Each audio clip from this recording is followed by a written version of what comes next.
Rachel. What should we have for breakfast this morning? Toast, cereal, oatmeal, bagel? I like a bagel.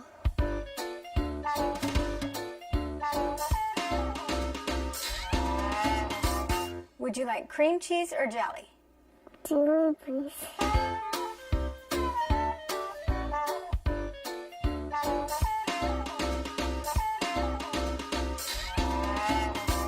Hun, red cup or blue cup?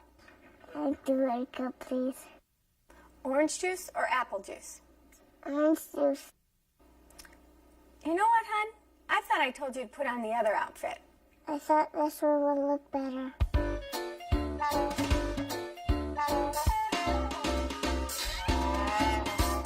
Rachel, I need you to hurry up and eat your breakfast because I thought we'd go to the library today. No, Mom, I won't go to the park. The park?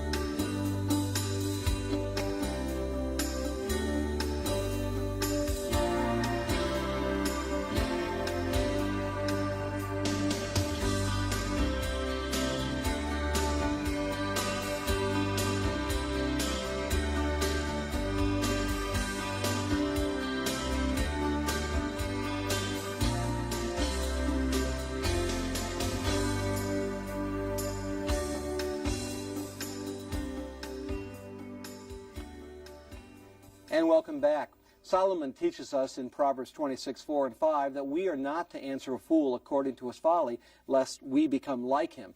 If we do answer a fool according to his folly, he will become wise in his own eyes. We're going to talk about that topic in this particular session, Anne-Marie, children becoming wise in their own eyes. Right, and what happens when they do become wise in their own eyes? There's so many behaviors that occur in your home during the day, and you're thinking, where do these come from?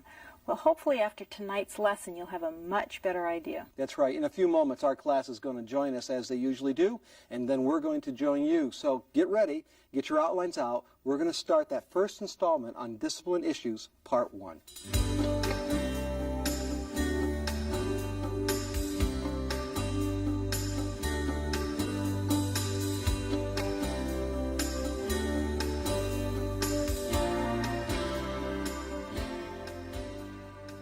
Well, good evening, class. So who was in charge of bringing desserts tonight? Thank you. Thank you. I hope it was chocolate. Let's talk about what we're going to do in this session. We're going to begin the process of wrapping up some of those more common behaviors associated with early parenting. Those behaviors including whining and temper tantrums and tattling and sibling rivalry and power struggles and other unpleasant, morally wrong actions of our children. Please understand, first of all, that all children have the propensity to do all the things that I just listed. And they're willing to engage in these behaviors, and they will attempt these behaviors if they believe that it will be useful and if they believe it's going to advance their goals. So parents, be aware of that fact. Be aware that you as a mom and dad, you encourage many of these behaviors, and you can equally discourage many of these behaviors. Do not be too quick to dismiss the behavior as a phase or an attitude, or please don't say it because he's just all boy or she's all girl. Now, to correctly and sufficiently cover these important topics, we need really 2 sessions. One session to deal with those topics specifically, and this session to explain the probable root cause of the behaviors. So in this session, we have Discipline Issues, Part 1. In our next session, will be Discipline Issues, Part 2. Now, the place to start explaining these various behaviors is with the probable root cause. Is there something that parents are doing in a very passive way that might actually be fostering and encouraging many of the behaviors I've listed earlier? We believe that that possibility is very real, and we believe that the book of Proverbs identifies and describes a very major problem for us and tells us what to do.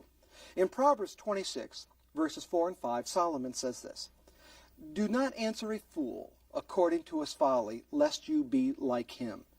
Answer a fool according to his folly, lest he be wise in his own eyes." Now, to be wise in his own eyes means self-deceiving, false pretense. It assumes a wisdom that is not present, but the person believes that wisdom is present. Proverbs 26:12 expands on this concept. It says this, "Do you see a man wise in his own eyes? There's more hope for a fool than that man." Now, we believe the root cause of many wrong behaviors that you might be facing are actually tied back to this proverb, and specifically causing a child to think of themselves that they are, she is, he is, wise in his own eyes. Now, how do parents wrongly encourage this condition? How do we create within the mind of our child the false impression, the pretense that they have a type of wisdom that they really don't have? Follow this, please. Number one, this is how parents often do it. By parenting outside of the funnel. By parenting outside of the funnel. By outside the funnel, we mean parents allow their children or give their children freedoms that are not age appropriate nor in harmony with the child's moral and intellectual capabilities. Let me explain this. When we talk about a funnel outside the funnel, you know what a funnel looks like. Wide at the top and it grows narrow at the bottom. In the early years of parenting, that's where you are. You're at the narrow portion of the funnel. As the child gains skills and as the child becomes more responsible, as the child grows older and older, they receive many more responsibilities. That funnel opens up. Now, the problem that I'm talking about is that young children are given too many freedoms outside of the funnel. In fact, look on your outline. There's a little diagram that will best demonstrate this. Notice on your outlines the two sets of numbers, the 1, 2, 3 and 1, 2, 3. One set is inside the funnel, one set is outside the funnel. Right now, this is what I want you to do for me. I want you to connect with a vertical line, the two number ones. Would you do that, please? Connect for me the two number ones right now. Now, let me explain it. Number one represents behaviors and freedoms given to, let's say, a 3-year-old that really belongs to a 7-year-old. If you notice that first number one outside the funnel, that's a behavior. That's a freedom that belongs up to for an older child. Now connect number two, please, with a vertical line with the number two inside that funnel. Number two, again, represents freedoms granted a 6-year-old that are not age appropriate for a 6-year-old, but are appropriate for an 8-year-old. But we have our children, that 6-year-old is given that freedom. And then, of course, you can connect number three, and I think you get the picture of what I'm saying. While our children are young, we need to parent them inside the funnel. We need to be very, very careful not to give them too many freedoms outside of their age ability or outside of their moral capacity to regulate those freedoms. Now, here's the basic problem as we see it. Children are given freedoms that are not age appropriate, but as a result of these freedoms, they are causing the child to perceive himself or herself as being wise in her own eyes. And the three areas of freedom that contribute to this problem are these. Number one, premature freedoms in decision making. That's number one. Premature physical freedoms. That's number two. And premature verbal freedoms. That's number three. Now let's see how all of this unfolds, starting with freedoms in decision making. Anne-Marie and I believe that as a generation of moms and dads that you have been bombarded with some notions that are just not healthy for your family and that really are creating more conflict in your home with your children. One of the notions is the idea that you need to be giving your children many, many choices. And what we want to suggest to you is the possibility that even as a generation, you may be giving your children too many choices too early. In fact, let me explain this concept to you, again, reaching back to Proverbs 26:4 and 5, and the concept of raising children that are becoming wise in their own eyes.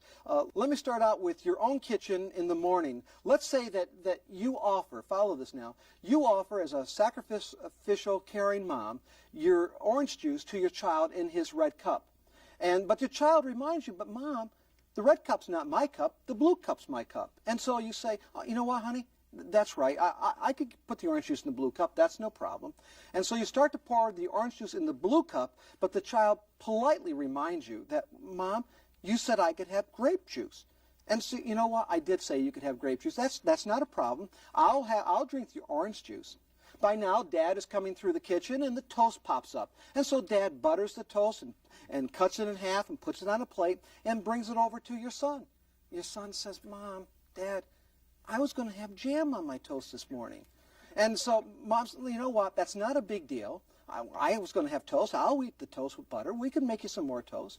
So you get through the breakfast, okay, now it's reading time. And so you bring your child over to the couch and said, Mommy's going to read you a story. You sit right here and Mom's going to read a story.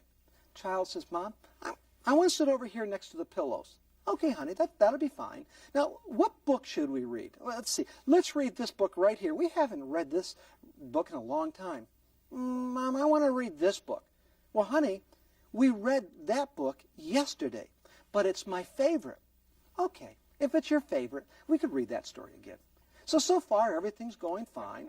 But then you get to, let's say, lunchtime. The child has all of his little soldiers out and his army men and his trucks. And you come up to your son and say, son, in a few minutes I'm going to have you pick up because we're going to have lunch. And then after lunch, you're going to take a nap because after the nap, we've got to go pick up Daddy early from work. Child says, Mom, I'm not going to take a nap today. No. You are going to take a nap today. Mommy, no, because if I have lunch, I'm going to have it here because I'm going to play with my trucks. I'm going to have lunch right here. No, you're not going to have lunch. You're going to have lunch at the lunch table. No, Mommy, I'm not going to do that. Yes, you are. You're going to have lunch. You're taking a nap. No, Mommy, you take a nap. Now you begin to wonder, what happened? What happened? Haven't I been the wonderful, benevolent, gracious mother? Haven't I allowed my child to help facilitate his day with choices? Follow me on this. Answer me as a class, would you please? Who decided that it was going to be the blue cup and not the red cup? Well, who decided that it was going to be grape juice and not orange juice? Who decided that it was going to be jam and not butter? Who decided that it was going to where he was going to sit for reading time? Who decided what he was going to read? All right. See, now up to that point, for the most part, you could work that through. You could, in a sense, you could tolerate, you could understand, you could see that scenario. Nothing really overly troubled you. No serious red flags went off in your mind. But did you notice that when I got to the portion of the scenario that authority was necessary and Mom was directing the child, and by her authority she was calling the child to obedience to come and pick up the toys and get ready for lunch, and then you had this conflict? Think about it. Let's think about it from the child's perspective, all right? Follow this. Mom, let me see if I can help you understand this. You said red cup, I said blue cup. You said orange juice, I said grape juice. You said butter, I said jam. You said sit here, I said sit there. You said read this, I said read that. You said pick up, I said no. What part don't you understand? Do you understand how easy that is? How subtle that is? In the mind of the child who's not ready to handle all this freedom in decision making, all of a sudden that child is becoming wise in their own eyes. See, the problem, ladies and gentlemen, follow this, is not giving your children choices, but giving your children choices before the establishment of a moral conscience, which is absolutely necessary to monitor and regulate the decision-making process. Here's the problem, reduced to the most basic element. The problem is this. The problem is not choices in and of itself. The problem is young children cannot handle the power that is associated with decision-making. Because before the establishment of a moral conscience which regulates the decision-making process, these children are not able to separate the moral from the immoral and the non-moral. They're not able then to separate the time in the kitchen between orange juice and grape juice and butter and jam and obedience to Mom. That's where the problem comes in. That's why many of you will have conflicts in your home. It's simply because you have created a condition in the thinking of the child that possibly, I know what I'm doing, and Mom, when you give me your suggestions, I want you to know that I don't agree with them. Now, we could test this right now. Let's do a little test. Let's find out what's going on in your home tomorrow morning, all right? Let's try this. Here's what I want you to do, moms. Tomorrow morning, so we could test whether or not this is a reality in your home or how well you're doing, I want you to put out the cereal bowl, the white bowl, and put it in front of the child. Give them some milk or orange juice in the clear glass. Give them some toast, cut it in a triangle, put it on a plate, put it next to them, and then I want you to call your child to the breakfast table. Okay? If your child comes to the table and says something like this, behold, what is this? Let me receive it with thanksgiving. It is food prepared by my blessed mother. Praise God. If your child comes to the table and says something like that, you don't have any problems, right? Right? But if your child comes to the breakfast table and says, what's this? I didn't order this. Well, honey, we were in the parenting class last night, and Mr. Ezzo suggested this. Who's Mr. Ezzo? That he should come into our house now. I don't want this. No, honey, no, you have to eat it. No, I'm not going to eat it. If your child falls on the floor, if those little legs kick, if he begins to foam at the mouth, ladies and gentlemen, you have a very serious problem. You know what it is? This is a sure sign. Your child is addicted to choice. Your child is addicted to choice. Your child cannot live without a choice. Do you know what the ramifications of this societal disease will be in 20 years? Do you realize what's going to happen? A whole generation of children who cannot cope because they have no choice. There's going to come a day when the child's going to say, I don't want this one anymore. I think I want that one. Because we have children who are not able to cope with life without being part of a decision-making process, who are not able to cope with life simply because they didn't have a choice. Moms, dads, do you have a child like that? Easy enough to test, you know, what you can do. The question that logically follows, of course, is, well, how do we know if we're giving our children too many choices, or when to give our children choices? Here's a good formula for you. If your child can handle not having a choice, that is when your child is ready for choices. That's how you know your child will be ready for choices. When you call them to the breakfast table, or when dinner, whatever it may be, and said, honey, this is what we're having, and they push up to the table, and they say their little prayers, and they go for it, you know what? You probably got a child that is morally ready to start handling choices. You see, we are not saying, please understand, we are not saying don't give your children choices. Oh, no. We want you to give your children choices. Gentlemen, I hope you dads on Saturday morning will say, kids, dad's home. I'm going to make breakfast. Whatever you want. Don't worry about the pots and pans. Mom's here to help clean up. What fun things. That's great. We're not saying eliminate choices. What we're saying is, as a generation, you're probably giving your kids too many choices too early. And as a result of that, they are becoming wise in their own eyes. But it's not simply the freedom of decision-making, not simply the freedom of choices. That's only number one. There is also the physical freedoms that we give our children. And this is so amazing. This, too, is very subtle. Let me give you some illustrations. We're allowing our children to make decisions as to where they're going to go, and what they do is they simply check in and tell us what they're doing. Listen to your children talk to you. You know, you're at the soccer game. We're watching Big Brother play. Mom's in the bleachers with this little guy, and the mom's talking to her neighbor right here. And before you know it, this little guy is down there playing with the kids. Nothing wrong with playing with those kids. Who decided? Or maybe you were out to dinner and the parking lot's upstairs, and the child turns to you and says, Mommy, I'm going to go up there, and I'll wait for you up there. And you say, okay, honey. It's so nice to let her, that she checked in with me. Or even the child says, Mom, I'm going to go into the backyard now. Okay. Let me ask you, for these little ones, are you parenting outside the funnel? You see, in the mind of the child, I will tell you. How do you fix it? Very easily. Very easily. Have your children do one simple thing. Mommy, may I get down and play with my friends? Daddy, may I go up there and explore? Mom, may I go out in the backyard? See, words are important to young children. They form their life concepts with words. If a child perceives that he's just simply going to tell you what to do, what are you going to do when you say no? If they're so used to the decision-making process, and then now you're going to have conflict, because now you're going to try to restrain a child who only knows freedom. And that's where conflict comes in. There's verbal freedoms as well. Verbal freedoms is the child that speaks to mom and dad. Mom may say something to the child. Honey, would you pick up those socks right there? Those are your socks. Would you pick up your socks?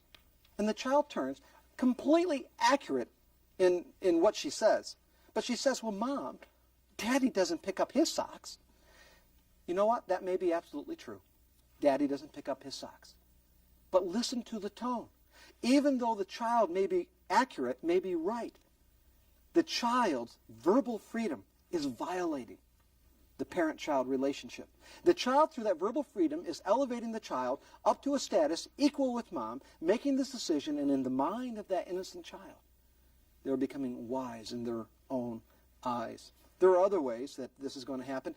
We've seen scenarios and situations where, in fact, the mother would say to the young lady, honey, you can't watch a video right now because Daddy's going to watch his sports event. Mom, Daddy's sleeping. It doesn't look like he's going to watch anything. Well, again, completely accurate. Listen to the tone. That's a verbal freedom. You got verbal freedoms. You got physical freedoms. Back to physical freedom. I think of the child, just another illustration. I think of the child when you say, honey, I want you to go and take your juice snack and I want you to drink it in the chair. And so your child goes up to the chair. It doesn't sit, it just kind of like leans on the chair. Now, I mean, they're close to the chair, but that's not what you said. Or you say, I want you to have your juice snack in the chair, and they sit on the couch right next to it. All of these subtle little things, and there's nothing happens. I mean, you used to thought, well, I just wanted him to sit. It doesn't matter. Well, in the mind of a child, it does, because what it does is elevates the child to the status of thinking, I am wise in my own eyes. Well, let me conclude the session by really going to wrap up, because there is so much more. This is so foundational. I definitely want Anne Marie's thoughts on this. We could expand on this all evening, and we will expand on this all evening. Anne Marie, let's make sure that we talk about how did we discover this. Let's talk about how do you fix this thing. How do you correct it? How do you pull in the boundaries if these kids, if tomorrow morning they discover that, oh my goodness, this is exactly what he said.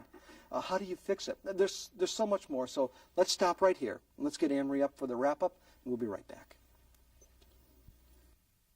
Well, Proverbs 26:4 and 5, for some of you, this may be a completely new concept. And Anne Marie, I think to facilitate the teaching in the wrap-up session, it might be helpful to explain how we discovered this particular principle or violation of a principle, because within that explanation, it's going to cross someone's path here. Well, that's for sure. Actually, we have a family that's been involved in the ministry for some time, and their youngest child, who was 7, I mean, she was a nice little girl, but there was just something about her that just wasn't settling right. Mom was getting reports back from the teacher that there were just little things that she was doing in the class that, you know, nobody could quite put their finger on, but it just was unsettling. And the parents realized, too, with her attitude. And so we had been talking about it, and several of us actually had been praying for some wisdom, because we knew that they were being consistent in their parenting. But they had the couch time. Yeah, they were doing it all. And as the Lord would have it, this young lady happened to spend the day over at a mutual friend's house. And it was a warm day. The kids had been outside playing, and she had perspired quite a bit. So she came in and decided that she would borrow a T-shirt from the young lady that was about her age at that home, and so she changed. And her hair was all sweaty, so she went into the bathroom and washed her hair. And then she went into the kitchen, and the mom of the house was there, and she said, I just borrowed your daughter's shirt. I put my sweaty one on the bed, and I thought I'd wash my hair too. And she says, and I'm thirsty, so I'm going to get a drink of water. And all of a sudden, the mom realized, what is it making me feel so uncomfortable about all of this? This child was taking too many freedoms, never had asked the lady of the house if she could do any of these things. She just had the ability to do it, so she did it. So, the mom came to pick up the daughter, and the other mom said, there are a few things that I noticed. I think, there were some freedoms that she took. Does she do this at home? And the mom began to think about a few of the issues, and she said yes. And they proceeded the next day to have a phone call. and talk about this a little bit further. And the mother of this little 7-year-old girl said, oh, she says, after I came home, she said, I probably counted in the course of the evening 25 different things that this child did. She says, as a matter of fact, even this morning, I told her, I said, I want you to wear your white socks with your dress. And she came out, and she had tights on. And so the mom said to her, I asked you to put socks on.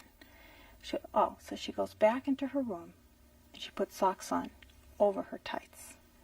You know, she did, but just these little things. And so having recognized that she was taking all of these freedoms and making these decisions, and she was the youngest of 4 children, so when she was younger and could do some things, it was like, she's so self-sufficient. Isn't it wonderful? Particularly if you're working with your older kids, you've got the younger ones that can do all of these things.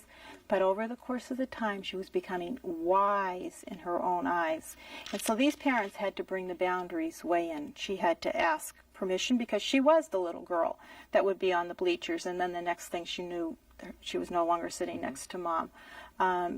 All kinds of freedoms, and again, not necessarily bad things. She knew that her mom's purse was off limits, but I just got the keys out of it for you, Mom. Little benign things, but you start accumulating, and it comes out, then begins to demonstrate itself in behavior. So they had to pull the boundaries way in. Again, she had a permission to go out in the backyard. She lost her privilege of going to her Sunday school class because she was taking advantage of things in there. And it was a pretty rough couple of weeks, but little by little, her whole countenance began to change, and she began to realize, no, I am not so wise in my own eyes. See, the key issue here is not that she was doing morally wrong things. If the child did morally wrong things, you would pick that up.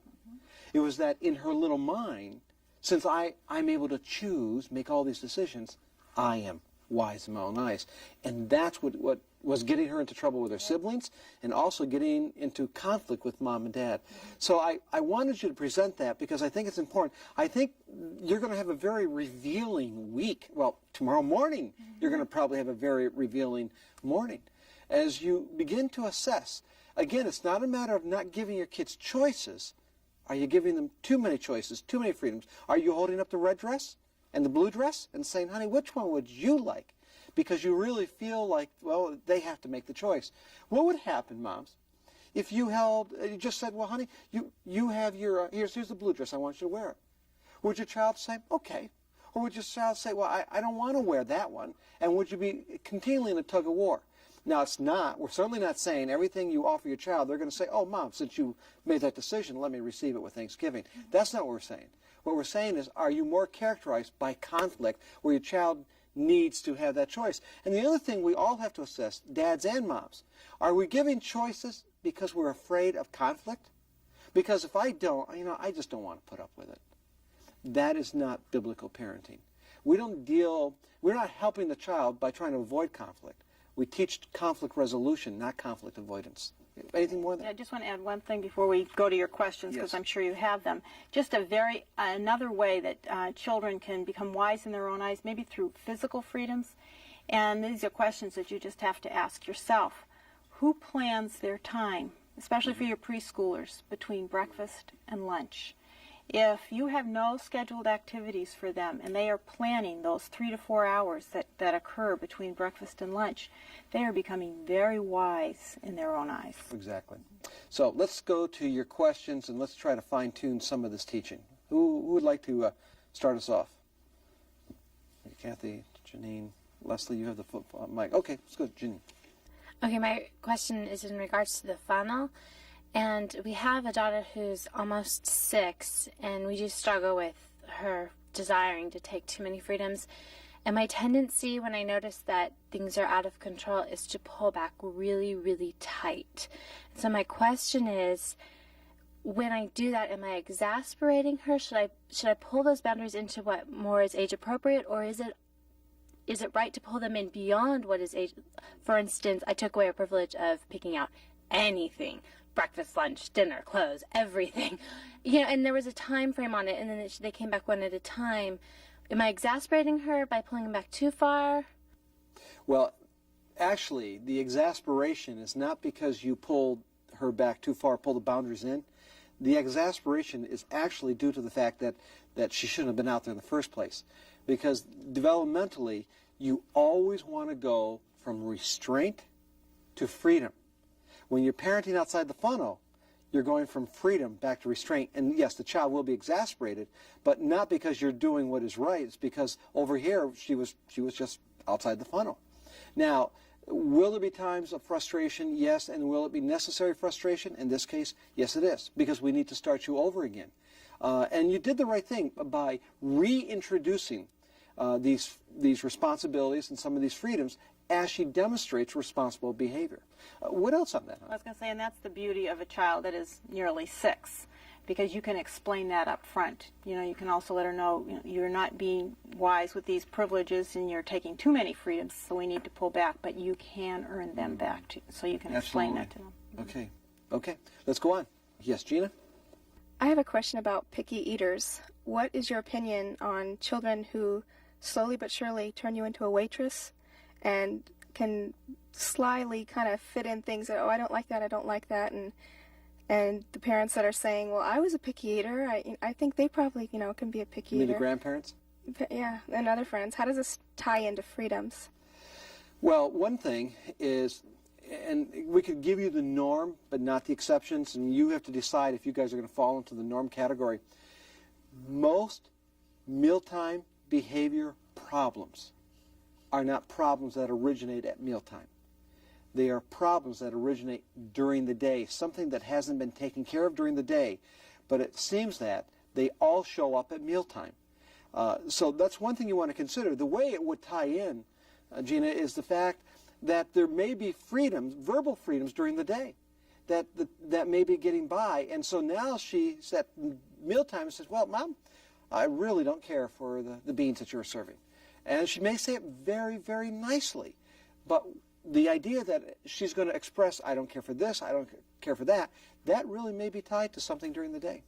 Either the verbal freedoms, or she could be having too many choices that you don't even realize. And that is another key, too, you mentioned about the very nicely. Your children are learning, a standard of responding respectfully to you. So they can be very respectfully disobedient and very gracious in some of their requests that they make of you, but they're still making the choices. And sometimes we think as parents, oh, well, they asked so nicely. How can I say no? But sometimes we still have to say no. Of course, there is one more consideration, Gina, and that is, does Joe eat your cookie? I mean, let's face it, if the father doesn't eat it, you can't blame the kid, so I guess it's okay, Joe? Well, we better take that mic away from him right now before you hit him. Okay, let's go right over to Eleanor. Eleanor, you had a question. I'm sitting here realizing an area of freedom with my boys that I hadn't noticed before. My 3 6-year-olds come to church, and they go to school at the same place where we go to church, and they know the building, they know where the water fountain is, they know where the bathrooms are, they know where everything is. And so they'll turn to me and say, Mom, I'm going to go get a drink of water. And 15 minutes later, they're still not sitting next to me. And I haven't called them on it because I'm listening to the sermon, I'm focusing. So I'm realizing that there are some freedoms that they're asking for in a nice way. How do I limit the ones that sneak up on you? Well, first of all, it does sneak up on you. It can be very subtle, Eleanor.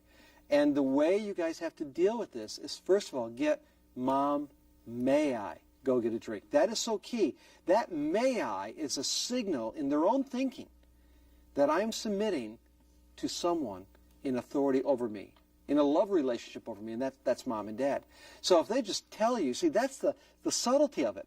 And they'll do it very nicely, as Anne Marie just said. Mom, I'm gonna go get a drink right now. Don't bother yourself. You stay right there. I'll be back before the last song. Yeah, and then that's what we mean by, as you said, it sneaks up on you. Get the may I. Then, Eleanor, you guys have to work on a time limitation. You know what? We're going to let you go now. I mean, if you know something's up, if the three of them say, Mom, can we go get it? That's a no. You go, and when you come back, and you need to be back in just a few minutes, and then remind them, because this is a privilege to be able to leave and go get a drink right now. Actually, if you didn't need a drink, probably probably going to make it by noontime without water. So it'll be okay. But all of you, just be careful. Get that may I go. Okay. Honey, before we go to another question, who else has another question? Okay, Kathy does. As we're bringing, let's go back. Debbie does, and come to Kathy. Before we take Debbie's, we want to share something that we mentioned up in the core of the message, and that is this concept of teaching your children about freedoms and coming to you, using the communication tool in the phrase, and moms, write this down, the phrase, do you have the freedom to do that? Let's just talk about this for a moment. The phrase, do you have the freedom to do that? Now, this phrase is going to come in very, very handy, especially if you have children that are 5 years of age and over. Let me set the scenario up for you very quickly. Your child's playing in their room, all right? And they decide now that I'm going to go out and I'm going to play in the backyard. But they know they're going to have to get by mom. And so they leave their room and they start heading out, and mom stops the child and says, now, where are you going, young man? The son says, well, Mom, I'm going to go out back, but that's okay. And then you realize he's been playing in his room. And so you begin the process of asking the questions. Did you pick up your puzzle? Uh-huh. Did you pick up all of your crayons? You were playing with your crayons earlier. Uh-huh. Did you put all of your games away? Uh-huh. Now you know there's something he didn't do. He was in there a long time. And you're trying to figure out, did you put your goldfish away that you're playing? Uh-huh. And you are left trying to figure out, what didn't you do? I know there's something you didn't do. There's a much better way to do that. Instead of you trying to figure out, put the burden and responsibility on the child and say to the child, honey, before going out, let me ask you, do you have the freedom to go outside? Meaning, is there something that you need to do? This way, with that phrase, you are actually putting the responsibility on the child, so that when they're in their room and they decide that they want to go outside and play, or he wants to go outside and play, he knows that the first thing that mom, the door police, is going to ask is this question, do you have the freedom to go outside? That means he is going to be right there thinking, okay, I'm playing with my puzzle. In order to say yes to mom, I've got to put my puzzle away. What ends up happening is, as you use that phrase, do you have the freedom to go outside, or do you have the freedom to watch television? Do you have the freedom right now to leave the desk? That is saying to the child, I need to become responsible and take care of these matters, so that, and here's the thing, they really do want to get to the door and say, yes, I do. There is something inside the child that drives the child that he really does. He will take responsibility. And as they grow up, they take responsibility in this way, just with that little phrase, do you have the freedom to do that? They keep repeating that to themselves. And that, I think, spurs them on to become more responsible, being good stewards of everything that they have. Some thoughts from you, honey? Well, just starting even for younger children, because usually it starts out more on a negative, not that you are being negative, but a young child might ask to be able to do something that the older sibling is doing, and you might start out with, no, you don't have the freedom to do that yet.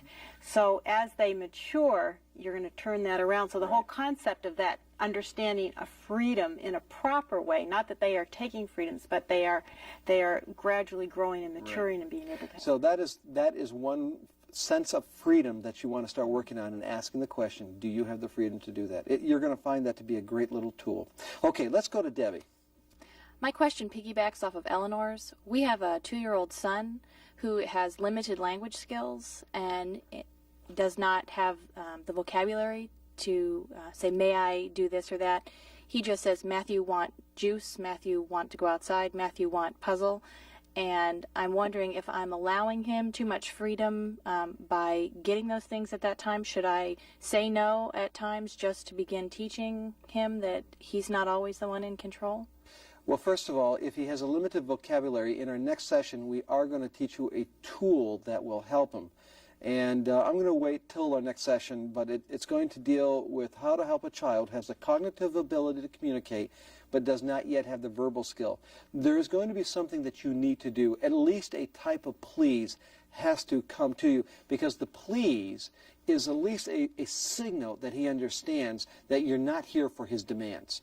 and that he's going to be yielding, and he yields in our society. That's what we do. We yield to and prefer through the word please. So we're going to talk in our next session about that. But Anne-Marie, in a general sense? Right, in a general sense, there are going to be times, even with the please, that we are going to say no.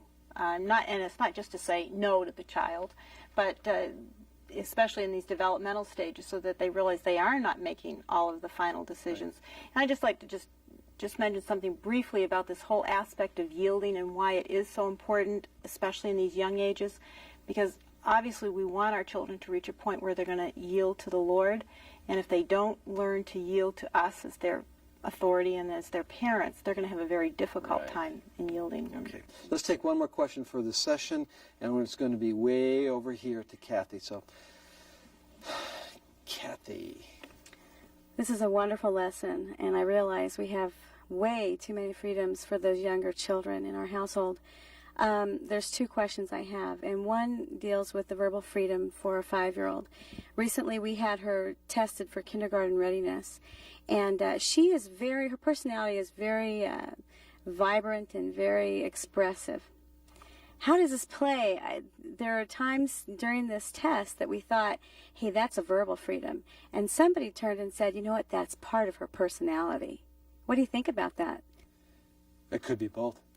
It could be the personality driving the freedom, or it could be the freedom helping to facilitate and drive the personality. The issue is going to be not so much her personality, but the moral quality that is in her personality, and what mom and dad will do to help her gain the little bit of self-control or the lot of self-control that this child is going to need in this area, especially if you just have a bubbly talker. And sometimes you could have a talker that does not violate morally someone else through verbal freedoms. So it's not simply an issue that she's a talker. It's the fact that she speaks out wrongly. So when the teacher says in the testing, we're going to go ahead and we're going to now pick up our pens and write, and if she says, no, it's not a pen, it's a pencil, that's the verbal freedom. Now if she raises her hand and said, did you mean to say pencil or pen? No, that's not a verbal freedom. So it's how the child actually says it and how they refine morally that presentation of their words. And it's something to be aware of. You know Yes. that this is, all of our good qualities also have weaknesses. And so at 5, you see this, and so you're going to monitor. Kathy, did you have a second question? No, thank you. You answered it. Okay, great. Thank you. Well, let's close it down right now, honey. I'm anxious to be back next week because I'm so curious to find out what happens tomorrow morning in all of these homes when those poor little ones come up and get their breakfast the way Mom designs it. So we'll talk about it, and a lot of things are going to be happening in between. God bless you. Let's have some fellowship, and we'll get back together for some teaching in our next session.